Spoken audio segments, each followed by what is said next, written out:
some basic aromatics like onion, garlic, not too much garlic, just a little bit of onion, and perhaps one little piece of garlic that I'm going to throw into the hot oil, and then I will immerse the hot oil, the garlic, the onion with the callalloo.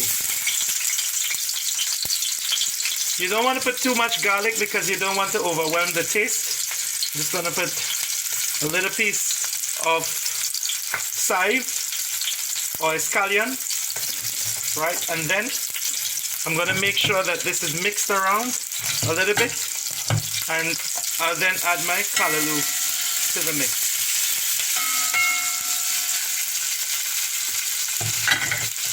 So I can throw in a bit more onions in here.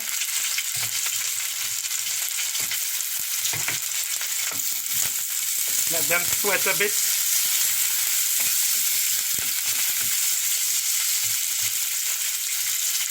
I don't want to overcook them. I don't want to caramelize them.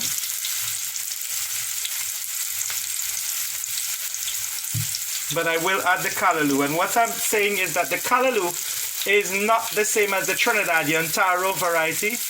In fact, this callalloo has been an ancient leafy vegetable, even used in parts of India. So we throw in the callalloo bush. A large part of the callalloo goes in.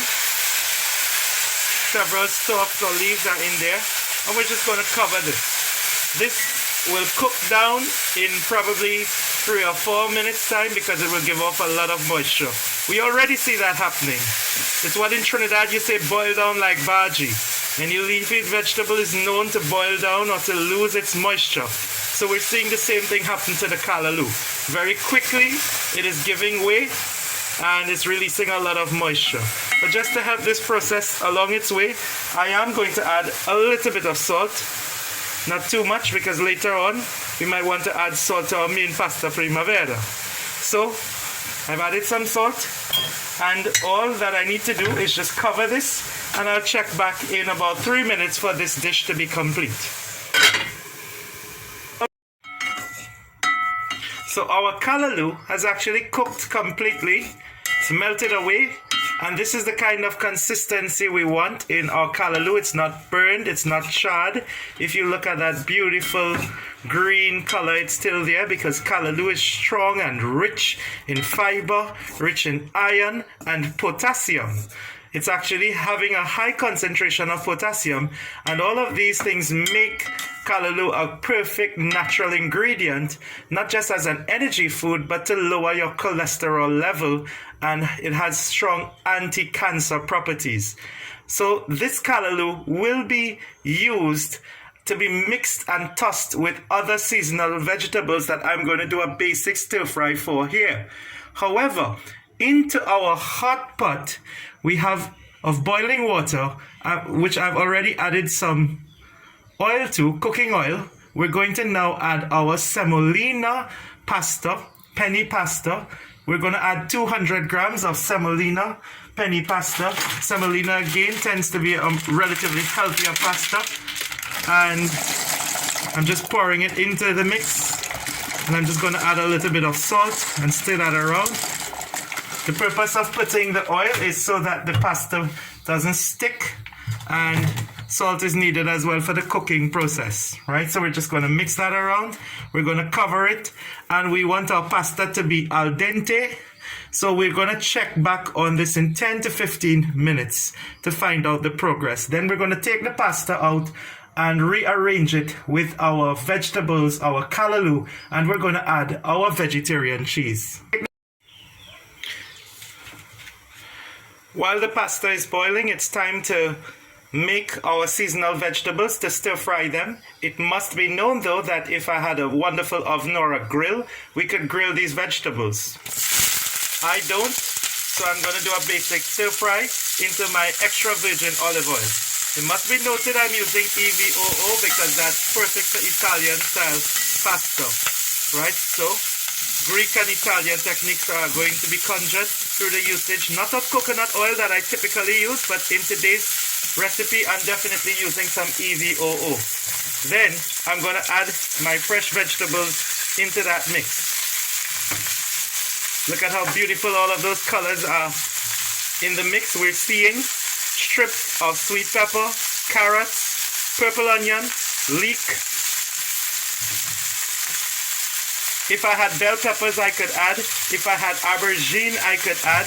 But I don't have aubergine or eggplant, so I'm not doing that. If I had zucchini, I would add. I don't have zucchini nor courgette, so I'm not going to add those things. I'm just using the vegetables that are available to me. It's really where you get the chance, if you're grilling or if you are in the business of perhaps grilling or stir frying your own vegetables for your primavera, you design it in your own technique. Right, so we're just going to stir this around. Make sure that nothing is sticking to the bottom of the pot, right? And it is on medium heat because we don't want this to burn. We don't want any caramelization to occur. So it's really important that we get this stir fried properly, and then we'll throw in the mushrooms. So I've added some salt and black pepper to the mix, and it's basically melted down already. I'm just going to add some Italian seasonings here, which comprise garlic, onion, black pepper, parsley, fennel, basil, marjoram, oregano, savory thyme, cumin, rosemary, and cayenne pepper. I'm also going to add to that mix some chopped sage and some extra basil because I do not have fresh basil. However, if you have fresh basil, you can certainly garnish the dish at the end. I don't, so I'm going to add a copious amount now. And the reason why I'm adding it now is I'm hoping that the heat, the intensity will kind of bring back those flavors to life, will reincarnate those flavors to life. And I think that's really important for our vegetables. So what I'm going to do is, if you mix this, you will basically see how nice and rich and beautiful the colors are. So it's kind of like making vegetables for chow mein in a way. There's no sesame oil though, it's just a very basic simple dish. Of course, we can garnish with basil and tomatoes. I'm out of tomatoes today, so I'm not going to show you tomatoes, but I am going to add some mushrooms at the very end, and that's what I'm doing now. The reason I'm adding my mushrooms at the very end is because mushrooms don't take long to cook.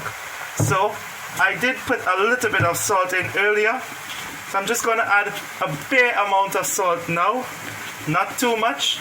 I prefer to undersalt than to oversalt, right? And that's it. I'm just going to cover the pot and we'll check back in about 2 minutes. As we can see, after about 2 or 3 minutes of stir frying, everything has caramelized. My vegetables, in particular my mushrooms. So I have taken it out of the pot and I've actually transferred it to this aluminum bowl, and you can see very closely all of that beautiful caramelization occurring. And this will really help to create a wonderful pasta primavera, along with our star vegetable from Jamaica, the callalloo, which has also been stir fried for a very brief period of time. But to give some color, richness, depth, and really intense, bold spring flavors, it's important to add the zest of a lime or lemon, which I've added to the mix. And I'm also adding some lime juice. So I'm squeezing some lime juice into the vegetables that have been stir fried. I am not adding it to the callalloo, but to our regular vegetables. And I think this really will help to give some nice flavors to the dish. So we have created all our ingredients, cooked ingredients for the pasta primavera. If we look, our penne pasta has been boiled al dente. We can see the vegetables have been stir fried well and caramelized with the purple onion and the mushrooms. The callalloo is certainly raring to go. And we have our vegetarian cheese. We have the rennet-free vegetarian cheese that I'm using. I'm also using another dairy product that is 100% cow's milk. and that will be used in the initial process of mixing in with the pasta to give that rich creamy flavor that we expect in pasta.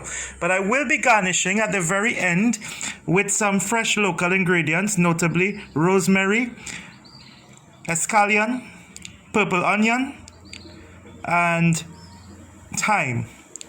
So let's get to the pot. The pot is already hot, so I'm just going to add my milk to the hot pot. There's no need to stir fry vegetables, nor callalloo, that has been done already. So I'm just going to add some hot milk, right? And I'm going to throw in the pasta immediately. There's no need to be shy with the pasta. And I'm just going to mix that around. Make sure they're still in al dente form.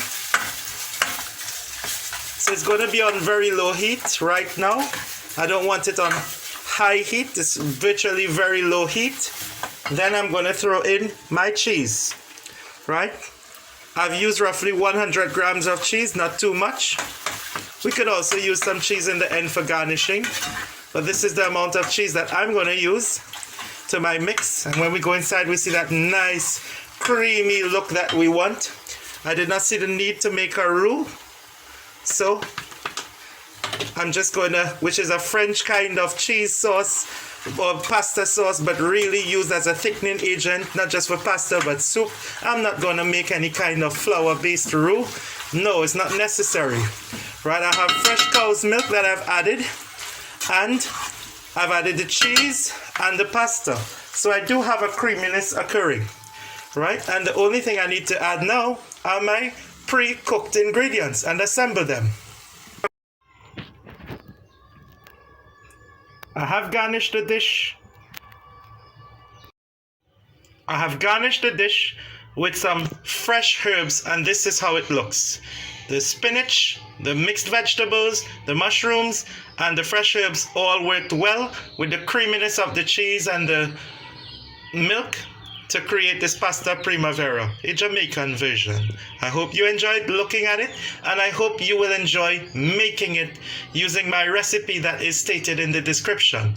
Don't forget to subscribe. You need to subscribe, and please share with friends and family, because I really want to share my recipes and to share my thoughts, my feelings, my cultural views to you in a show that should be exciting and is expected to grow.